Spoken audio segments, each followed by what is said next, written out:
বড় গর্ব কি? পৃথিবীর মধ্যে সবচেয়ে পৃথিবীর পুরো দেশে যুব শক্তি কত জানেন? আমাদের যুব শক্তি আমাদের হলো 35,60,00,000। আমাদের মতো যুব শক্তি পৃথিবীতে কোনো দেশে নেই। আমাদের পরে আছে 26 কোটি, আমাদের 35,60,00,000, তাদের মাত্র 26 কোটি। ইন্দোনেশিয়া 6 কোটি, আমেরিকা 6,50,00,000, পাকিস্তান 5,90,00,000। এই যুব শক্তি যেটাকে নিয়ে আজকে ভারতবর্ষের প্রধানমন্ত্রী নতুন বিজেপি নতুন চিন্তা করছে, আত্মনির্ভর ভারত। ওই যে ইউক্রেন রাশিয়ার যুদ্ধে দেখেন দেশের প্রধানমন্ত্রীর চিন্তাধারা কত। থার্ড, অন্তোদয়, যারা তাদের উন্নয়ন, অর্থাৎ সমাজের অন্তিম ব্যক্তি, এটা অন্য কোনো দলের সাথে মিলাতে পারবেন না। আপনি কংগ্রেস বলেন, সিপিএম বলেন, অন্যান্য দল বলেন, কারোর সাথে মিলাতে পারবেন না। অন্তিম ব্যক্তি, তার উন্নয়ন, অর্থাৎ সামাজিক ক্ষেত্রে, অর্থনৈতিক ক্ষেত্রে, শিক্ষা ক্ষেত্রে যারা পিছিয়ে রয়েছে তাদের উন্নয়ন, অর্থাৎ যাদের থাকার ঘর নেই,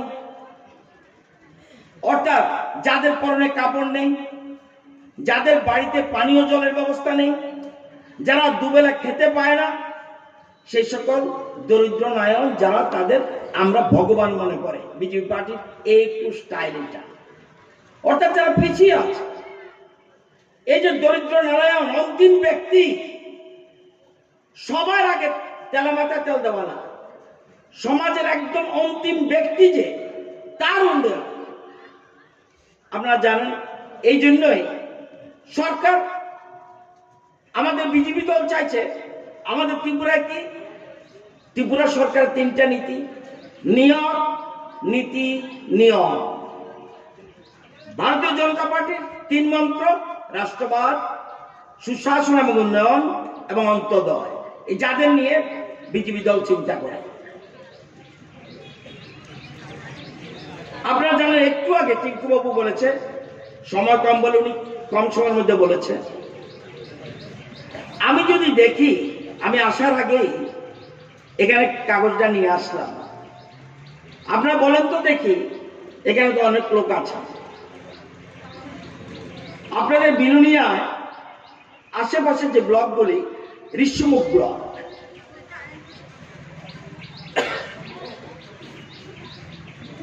বছরে, খুব ভালো করে বুঝবেন, 30 বছরে কটা ঘর পেয়েছে?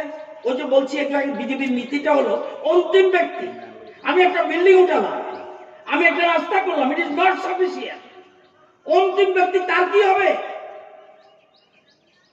আজকে 30 বছরে ঋষ্যমুখ ব্লকে, ঋষ্যমুখের প্রতিনিধি এখনো বিধানসভা যায়, যদিও তিনি অসুস্থ, কিন্তু 30 বছরে ঋষ্যমুখ ব্লকে কয়টি ঘর জানেন? 1346টি। 4 বছরে বিজেপির আমলে 3953টি। বলুন কোন প্রশাসনে কোন ব্লক কর্তাব্যক্তি বলবেন? 30 বর্তমানে জানেন না, ট্রেন চলে, কোনদিন আমরা চিন্তা করতে পারি না। 15টা ট্রেন ত্রিপুরা থেকে প্রতিনিয়ত চলছে।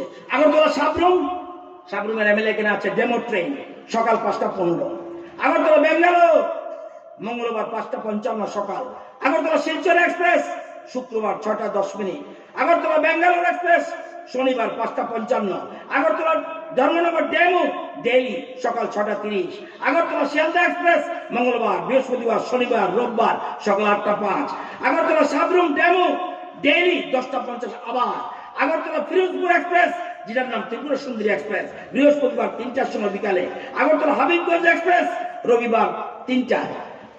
আগরতলা সাবরুম ডেমো ডেইলি আবার 4:30। আগরতলা ধর্মনগর ডেইলি বিকাল 5:35। আগরতলা দেওঘর এক্সপ্রেস শনিবার 7টা সন্ধ্যার সময়। আবার ওনার জন্য আসছে সাবরুমের জন্য এই মাসেই আগরতলা দেওঘর সাবরুম দেওঘর এক্সপ্রেস শুরু হতে যাচ্ছে। এর নাম আপনারা জানেন, আগরতলা অলিম্পিয়া রাজধানী এক্সপ্রেস সোমবার 7:25, আগরতলা জিরিবাম এক্সপ্রেস জনশতাব্দী এক্সপ্রেস সোমবার, বুধবার, শুক্রবার সন্ধ্যা 6টায়। আমি যদি জিজ্ঞেস করি সবাই বলবেন ইট ইজ কারেক্ট। আমি বলছি পৃথিবীতে বহু দেশ আছে, আপনারা জানেন শ্রীলঙ্কা আজকে চালের কেজি কত? 500 টাকা। পাউডার দুধের কেজি কত? 2500 টাকা। আর সেখানে দেশের প্রধানমন্ত্রী, পৃথিবীতে আর কোন দল বা আর কোন দেশে আছে কিনা আমি জানি না, বিনা পয়সা কারা কারা চাল পান হাত ধরুন তো দেখি চালদের বাড়িতে। বিনা পয়সা কারা কারা পান? This is the situation. দেখুন বাস্তব চিত্র কোন জায়গায়। দেশ প্রধানমন্ত্রী বলছে আগে মানুষকে বাঁচিয়ে রাখতে হবে, উন্নয়ন করা যাবে কিন্তু সবার আগে মানুষকে বাঁচিয়ে রাখতে হবে। আমি যখন বিল্ডিং এ থাকি, আমি বিল্ডিং এ থাকলে খুশি হবে না, আমার পাশের বাড়ির লোকটা বিল্ডিং এ থাকতে হবে, ডানের বাড়ি বায়ের বাড়ি বিল্ডিং এ থাকতে হবে, সামনের বাড়ি বিল্ডিং থাকতে হবে, পিছনের বাড়ি বিল্ডিং, তাতেই আমি আনন্দিত। আজকে কথাগুলি চিন্তা, এটাই দেশের প্রধানমন্ত্রী এবং বিজেপি দলের চিন্তাধারা। এই যে বলছি, জিজ্ঞাসা করেন বাদল বাবুকে যে 1,07,773 মধ্যে মাত্র 2,280 বাড়িতে পাইপলাইনে কানেকশন জল দিয়েছিল, আর বিজেপি মাত্র 4 বছর, কোথায় 30 বছর 35 বছর, আর মাত্র 4 বছর 51,834, পার্সেন্টেজ 48.10%, অর্থাৎ এরকম ভাবে এগোচ্ছে। অর্থাৎ ওই যে অন্তিম ব্যক্তি, ওই যে সবকা সাথ সবকা বিকাশ, শুধুমাত্র রতননাথের ডেভেলপমেন্টের হবে না, বাদল চন্দ্রের ডেভেলপমেন্ট করলে হবে না, উন্নয়ন হতে হবে সকলকে নিয়ে এবং সাথে নিয়ে। এখানে জাতপাতের প্রশ্ন না, আজকে সরকার বিজেপি এই দলে এইভাবে চিন্তা করছে। আপনারা জানেন যে